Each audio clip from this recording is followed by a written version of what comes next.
फौजी अदालतों में सिविलियंस के ट्रायल से मुतालिक 2 जजेस का इख्तलाफी फैसला जारी। आर्मी एक्ट मुसल्लह अफवाज पर लागू होता है। गैर संजीदगा सियासी मुकदमात का बोझ फौजी अदालतों पर डाल दिया गया। जस्टिस जमाल खान मंदोखेल और जस्टिस नईम अख्तर अफान का 36 सफ़ात पर मुश्तमिल फैसले में मौक़िफ़। बाग बहरात अफवाज 22 अप्रैल से पहले की पोजीशन पर तकरीबन वापस आ गई हैं, लेकिन स्ट्रेटेजिक मिस कैलकुलेशन खारिज इम्कान नहीं। Chairman joint chief of staff का रॉयटर्स को इंटरव्यू। पाकिस्तान का काबुल में नाज़िमुल उमूर की जगह बाकायदा सफ़ीर तैनात करने का फैसला। दोनों बरादर ममालिक के दरमियान ताउन का नया बाब खुलेगा। वज़ीर ख़ारजा इसहाक़ डार को उम्मीद।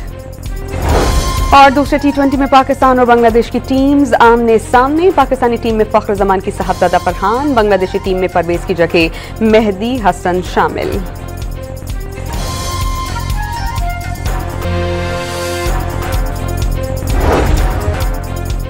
फौजी अदालतों में सिविलियंस के ट्रायल से मुतालिक 2 जजेस का इख्तलाफी फैसला जारी। आर्मी एक्ट मुसल्लह अफवाज पर लागू होता है। गैर संजीदगा सियासी मुकदमात का बोझ फौजी अदालतों पर डाल दिया गया। जस्टिस जमाल खान मंदोखेल और जस्टिस नईम अख्तर अफान का 36 सफ़ात पर मुश्तमिल फैसले में मौक़िफ़। बाग बहरात अफवाज 22 अप्रैल से पहले की पोजीशन पर तकरीबन वापस आ गई हैं, लेकिन स्ट्रेटेजिक मिस कैलकुलेशन खारिज इम्कान नहीं। Chairman joint chief of staff का रॉयटर्स को इंटरव्यू।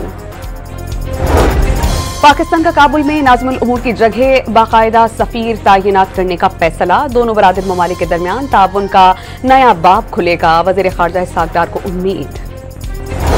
और दूसरे T20 में पाकिस्तान और बांग्लादेश की टीम्स आमने सामने। पाकिस्तानी टीम में फ़ख्र जमान की साहबजादा फरहान, बांग्लादेशी टीम में परवेज की जगह मेहदी हसन शामिल।